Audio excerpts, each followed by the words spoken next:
I didn't find the archive by accident. At least, that's what I tell myself now. It began with a letter that had no return address and no stamp. It was already inside my mailbox when I came home from class, resting on top of the usual bills and flyers like it had always belonged there. The envelope was thick, yellowed, warm to the touch. Inside was a single line, typed on old paper. Your file has been opened. No name. No explanation. Just an address, the city library. I laughed at first. Then I checked the date printed at the bottom. It was tomorrow. The city library had always been there, but I had never really seen it before. A stone building older than the surrounding streets, heavy and quiet, as if time slowed down the closer you got. Inside, the air smelled of dust and binding glue.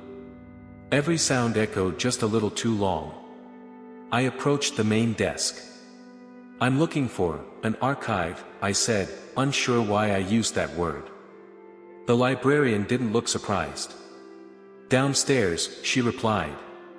But the elevator doesn't go there. There's a basement? I asked. She nodded once. And below that? Her eyes met mine for the first time. Only if you're listed. The stairwell was narrow and poorly lit. Each step creaked under my weight, counting my descent.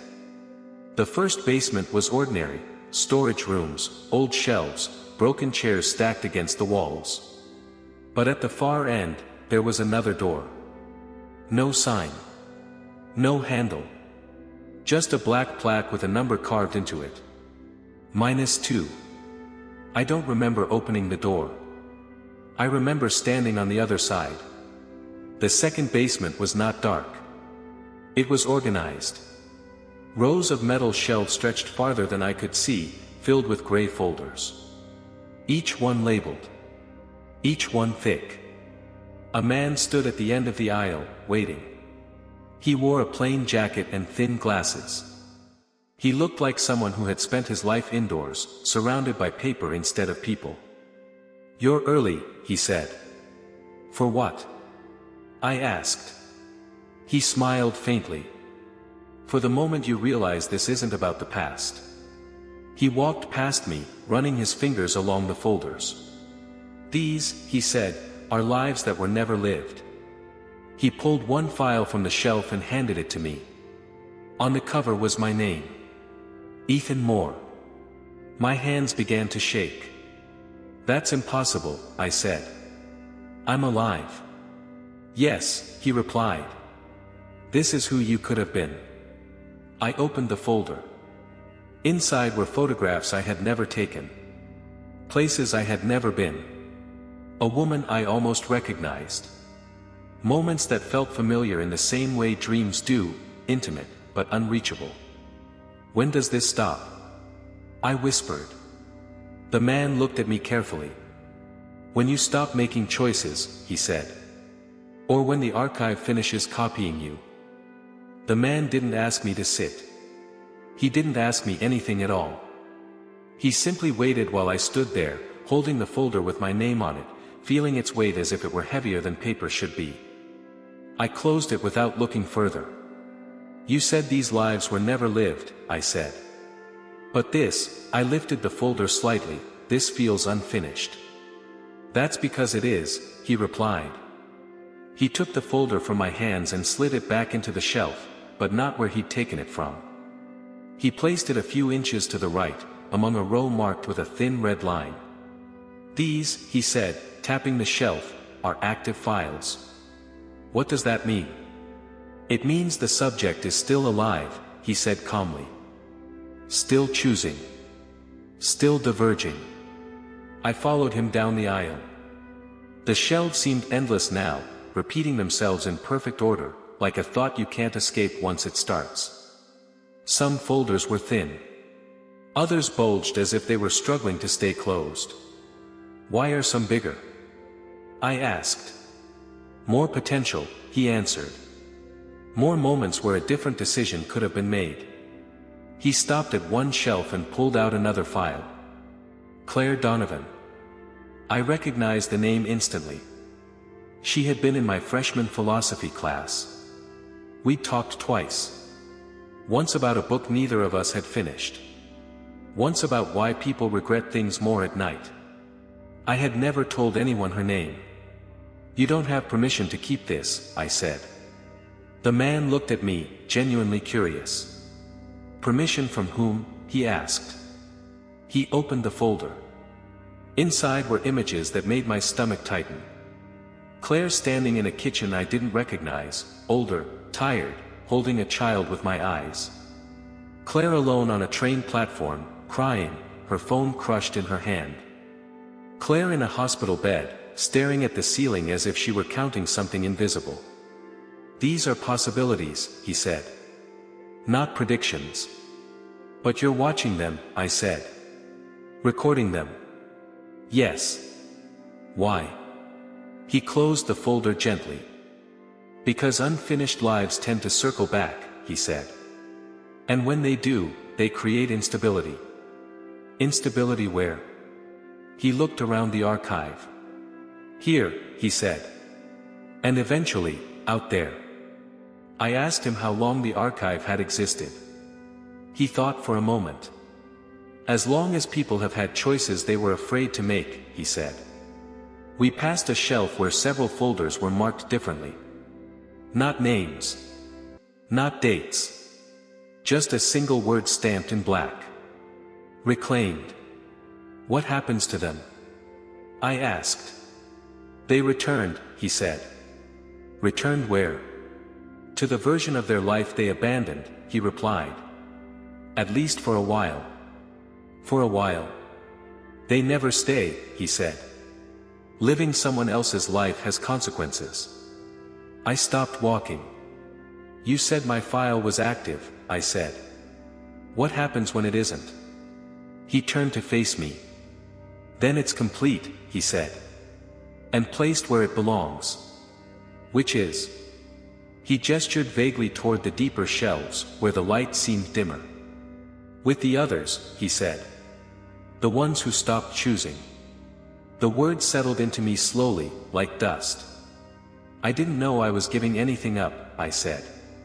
"Most people don't," he replied. "That's what makes the archive necessary." As we walked back toward the entrance, I noticed something I hadn't seen before. Some folders were humming. Very softly.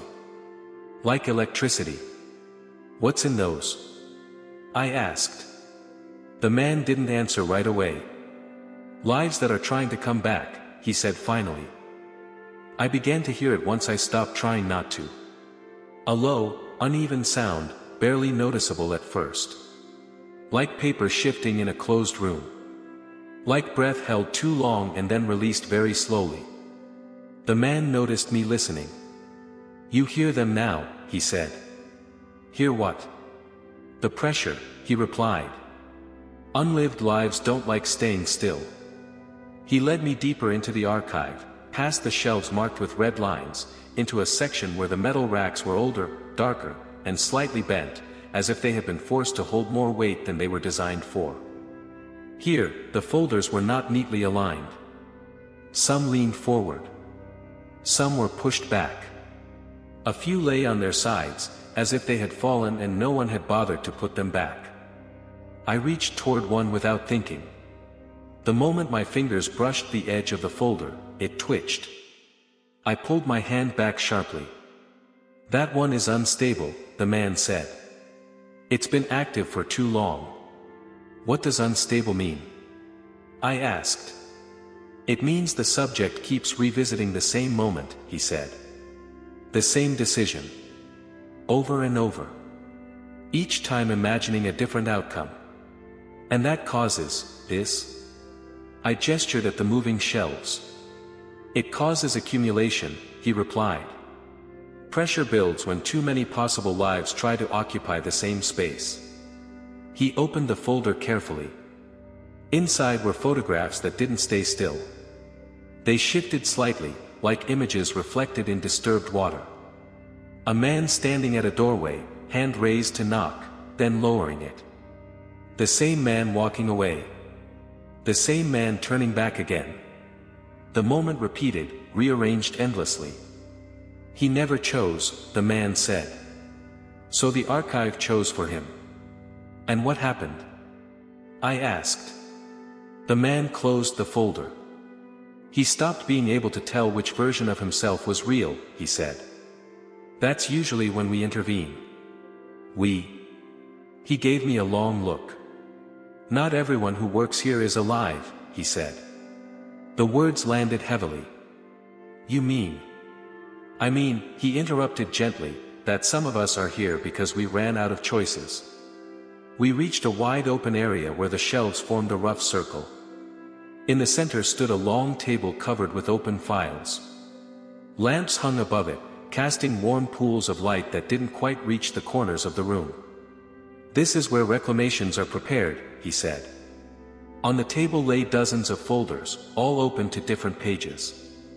Photographs. Notes. Timelines written in precise handwriting. I noticed something familiar. One of the files was open to a page showing a classroom. My classroom. The same cracked whiteboard. The same rows of desks. Me sitting near the window, staring at my phone. That hasn't happened yet, I said. No, he replied. But it could. And if it does? He adjusted one of the lamps. Then this version of you becomes less likely, he said. And another one gains weight. I felt a tightness in my chest. So every choice I make, I began. Adds mass, he finished. To one file or another. The humming grew louder. Several folders on the surrounding shelves began to vibrate gently. What's happening? I asked. The man's expression changed, just slightly. Someone is trying to leave their file, he said. Leave how? By remembering too much, he replied. By refusing to let go of what they could have been. A folder slid off a shelf and hit the floor with a soft thud. No one moved to pick it up. Is that dangerous? I asked. Yes, he said. For them. And for anyone nearby. The lights flickered. For a brief moment, I had the overwhelming sense that the archive wasn't just recording lives anymore. It was struggling to contain them. The folder on the floor did not stay still. At first, it trembled as if caught in a weak draft. Then it slid, slowly, deliberately, across the concrete, stopping only when it reached the edge of the table. No one touched it. No one even acknowledged it had moved. Someone inside remembers, the man said quietly. Remembers what? I asked. Enough, he replied. He knelt and opened the folder with careful hands, the way a doctor opens a body rather than a book. Inside were photographs layered so densely they almost fused together. Faces overlapped. Places bled into one another. The same person appeared at different ages on the same page, eyes filled with the same unmistakable recognition. He's becoming aware of the archive, the man said. Of us. That's possible. I asked. It's rare, he answered. But awareness is contagious. As he spoke, the images shifted again, faster this time. The man in the photos looked directly outward now, as if sensing where the viewer stood. I felt something cold brush against my spine. He's trying to step out, the man said. To reclaim a version of himself that still exists. And what happens if he does? I asked. The man closed the folder sharply. He fractures, he said. The body can't hold multiple outcomes at once. The humming grew louder. Not around us, through us. Several shelves shuddered. Lamps swayed. Papers lifted and settled as if the room itself had exhaled. Why show me this? I asked. Why let me see any of it? The man met my eyes. Because your file is responding, he said. I turned slowly. My folder had slipped from the shelf. It lay on the floor beside the table, its edges vibrating faintly. That's not possible, I said. You've been making decisions faster than expected, he replied. And revisiting them. I haven't. You came here, he interrupted gently. That alone shifted several branches. I crouched and picked up the folder with my name on it. It was warm. Inside, new photographs had appeared, moments from the last hour. Me standing in the archive. Me staring at my own file. Me holding it now. My hands began to shake. This isn't recording anymore, I said. No, the man replied. It's updating. A sudden crack echoed through the room. One of the shelves split down the middle, metal warping under invisible pressure.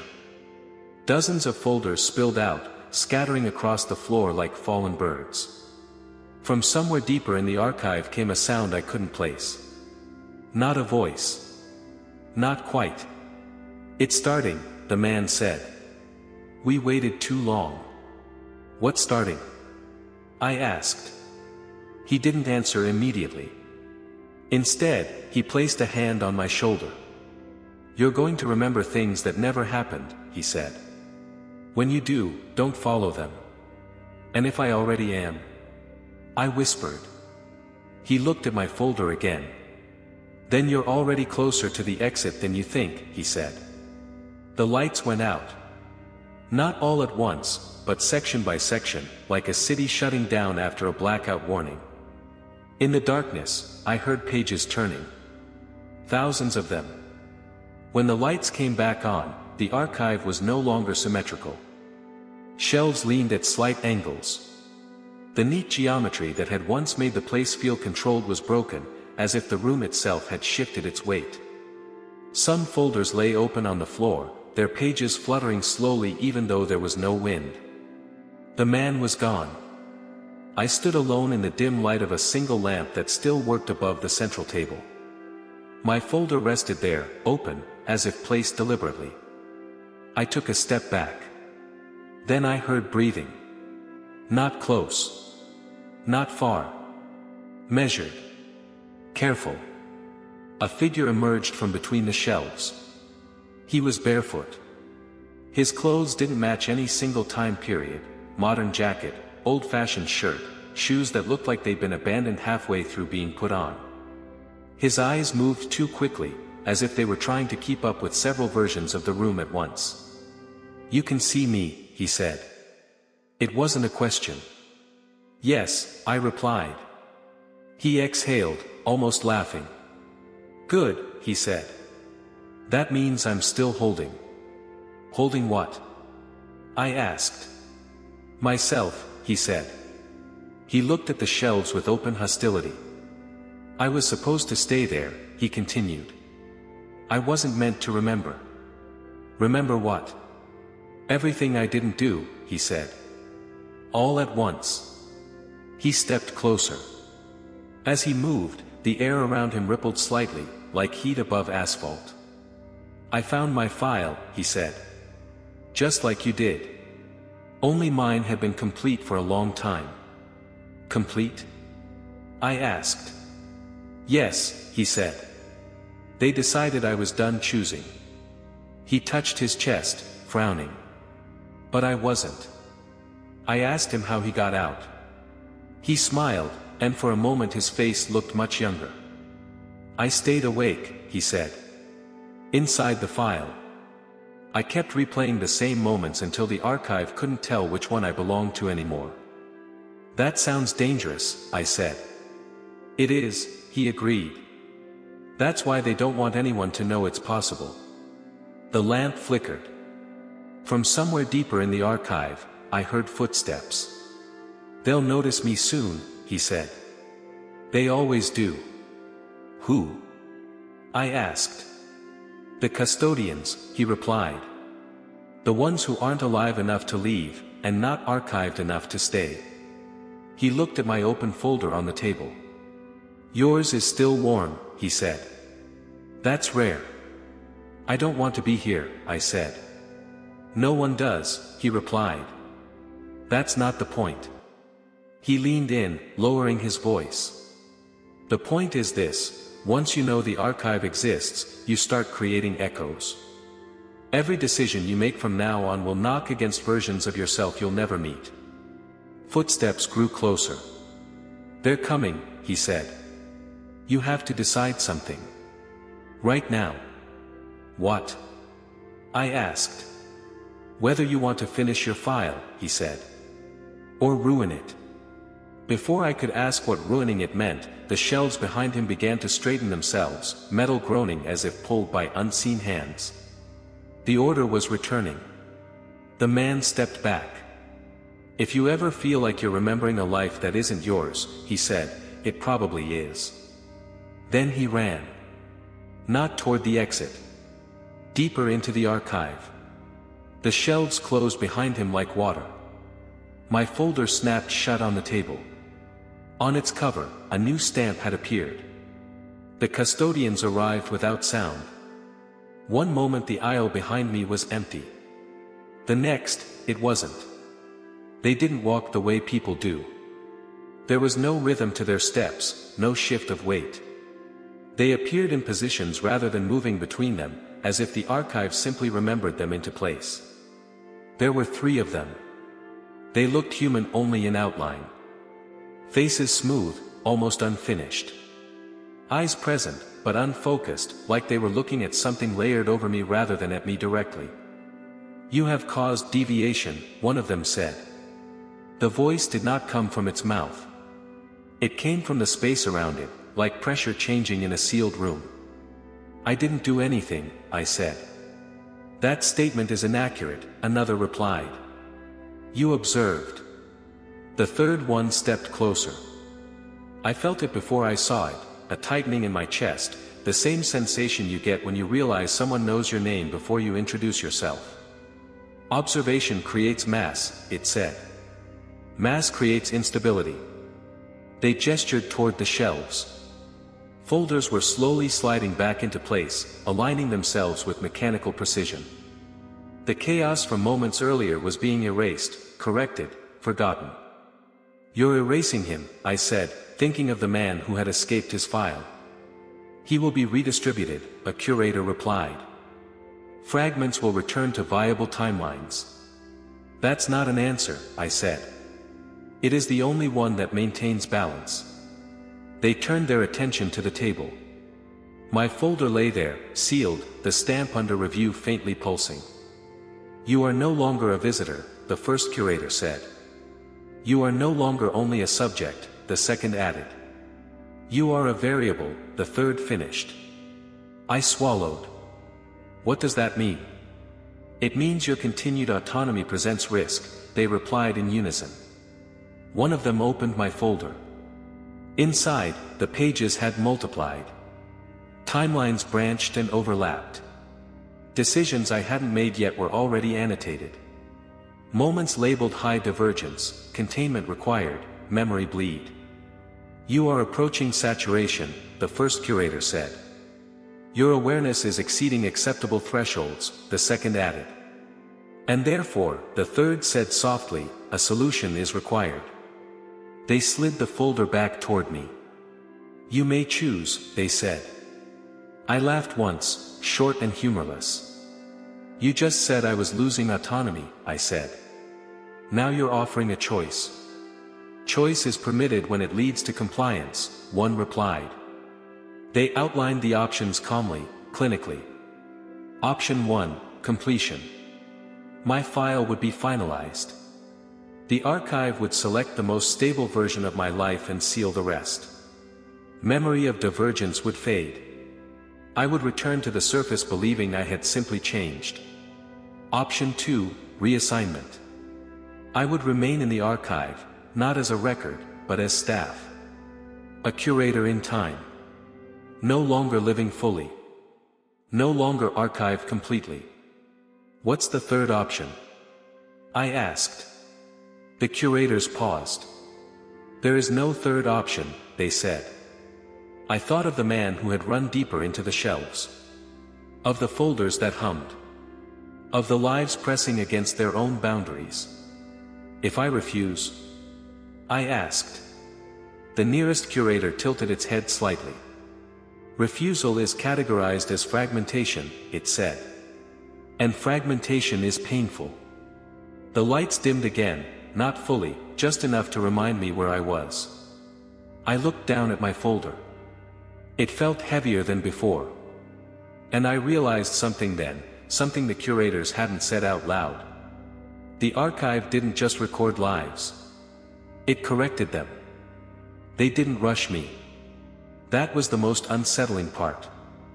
The curators stepped back, giving me space as if the archive itself respected the illusion of choice. The shelves stood perfectly aligned now, silent, disciplined, pretending nothing had happened. "You may take time," one of them said. "Time within acceptable limits," another added. I asked how long that was. They didn't answer. Instead, the nearest curator placed its hand over my folder. The cover grew warm. Then hot. I felt it before I understood it, a pressure behind my eyes, a dull ache spreading through my temples. Images began to surface uninvited. Not memories. Alternatives. I saw myself standing on a different street, years younger, deciding not to enter the library that first day. I saw another version of me boarding a bus out of the city, never receiving the letter at all. I saw a life where nothing extraordinary happened, safe, quiet, forgettable. The images stacked on top of one another until I couldn't tell which one belonged to me. "This is completion," the curator said calmly. A narrowing. The pressure increased. I dropped to one knee, gripping the edge of the table. "They're erasing me," I said through clenched teeth. "Incorrect," one replied. "We are selecting you." The lights above the table brightened, isolating me in a harsh white circle. The rest of the archive faded slightly, as if receding into the background. I felt something slip. Not a memory, a possibility. A version of myself I had never lived but had always carried quietly, like a question I never dared to ask. It vanished. I gasped. "Stop," I said. "You're taking things I haven't even lost yet."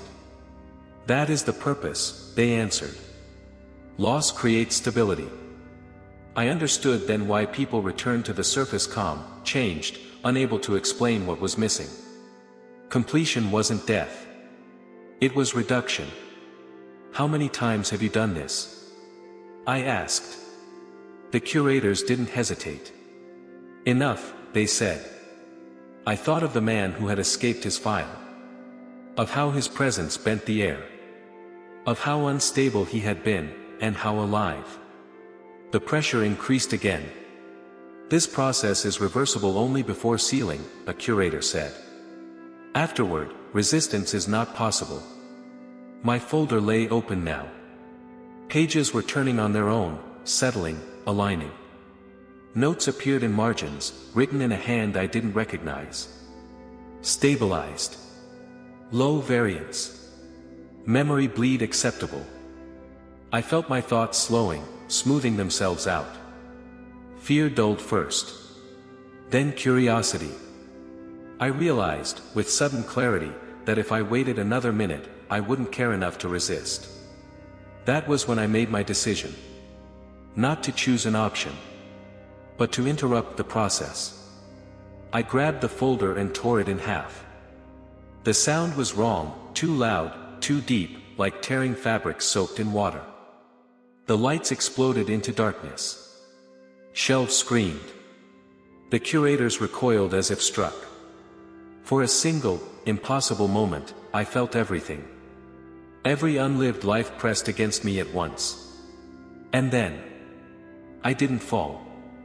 That was the first thing I noticed. There was no sensation of dropping, no rush of air, no sudden impact. Instead, everything expanded. The darkness didn't close in, it opened outward, unfolding like a room that had been waiting to be entered. I was aware of my body only in fragments. My hands felt distant. My breathing echoed, delayed. My thoughts arrived a fraction of a second after I had them. Around me, the archive no longer existed as a place. It existed as a structure. Shelves became lines. Folders became intersections. Lives became pressure points where too many paths tried to cross at once. I understood then what tearing the file had done. I hadn't destroyed it. I had removed myself from its order. Voices reached me, not spoken, not heard, but registered. Subject status, undefined. Integrity failure. Reassessment required. I felt myself being examined, not by eyes, but by criteria. Every version of me I had abandoned pressed close now. I saw myself as a stranger in a city I never moved to. I saw myself married to someone I almost loved. I saw myself alone, older, peaceful in a way I had always feared. They didn't speak. They recognized me. The pressure became unbearable. I wanted to choose one of them. Any of them. But the moment I leaned toward one version, it began to fade, unstable without the archive to hold it in place.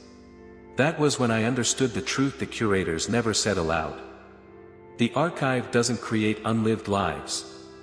It preserves them so they don't collapse into each other. Without it, everything blurred. The darkness shifted. I felt myself being pushed, not away, but outward, like something expelled from a system that no longer knew where to store it. The world returned all at once. I woke up on a library floor. The main floor. Sunlight filtered through tall windows. Dust drifted lazily in the air. A woman gasped somewhere nearby. "Are you okay?" someone asked. I sat up slowly. My head ached, but in a distant way, like pain remembered rather than felt. The library looked ordinary. Safe. Entirely unaware of what lay beneath it. I checked my hands. No folder. No torn paper. No blood. Just me. "You fainted," the librarian said, kneeling beside me. "You should sit for a moment." I nodded, unable to speak. As she helped me up, I glanced toward the stairwell. The door to the basement was closed. The plaque beside it read, -1. No -2. No sign it had ever existed. I left the library an hour later, walking slowly, as if the city might give way beneath my feet. The world felt thinner. Sharper. Like a photograph with the contrast turned up too high. That night, I dreamed of shelves collapsing inward.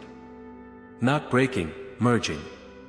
And somewhere inside that dream, I heard pages turning, frantic now, as if something had been set loose and couldn't be filed anymore. Life continued. That was the most disturbing part. The city outside the library moved exactly as it always had. Cars stopped at red lights. People argued on sidewalks. Coffee spilled. Laughter echoed where it shouldn't have mattered to me anymore. But something inside the movement felt rehearsed. As if the world were repeating itself carefully, afraid I might notice a mistake. At first, the changes were subtle.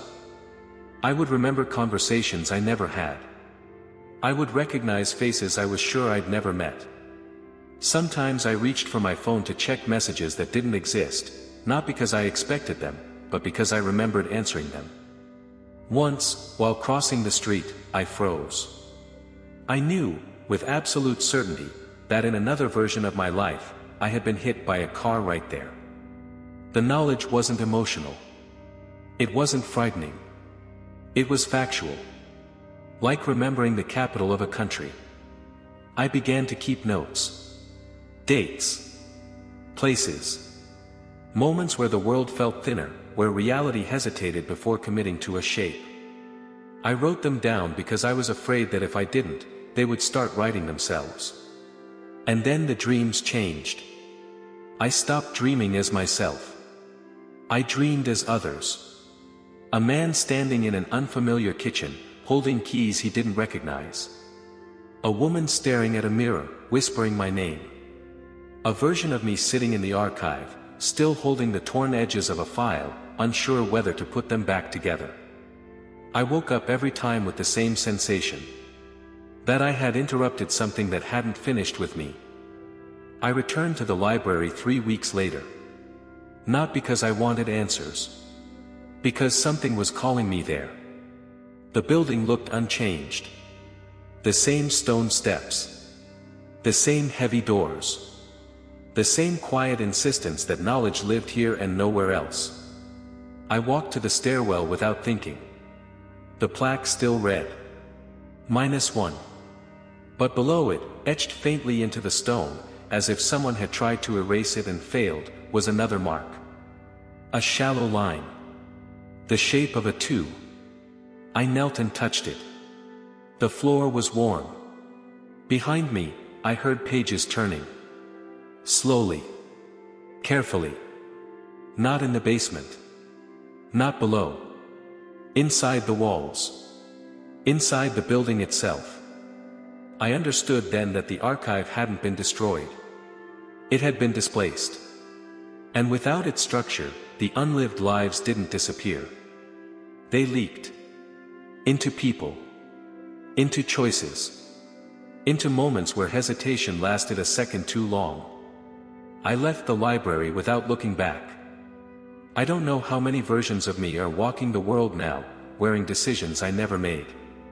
But sometimes, when I'm alone, I feel something settle into place, a memory that doesn't belong to me, but insists on staying. And I know this. If you ever feel like your life could have gone another way, it's possible that version of you didn't stay in the archive. It might be looking for a place to live.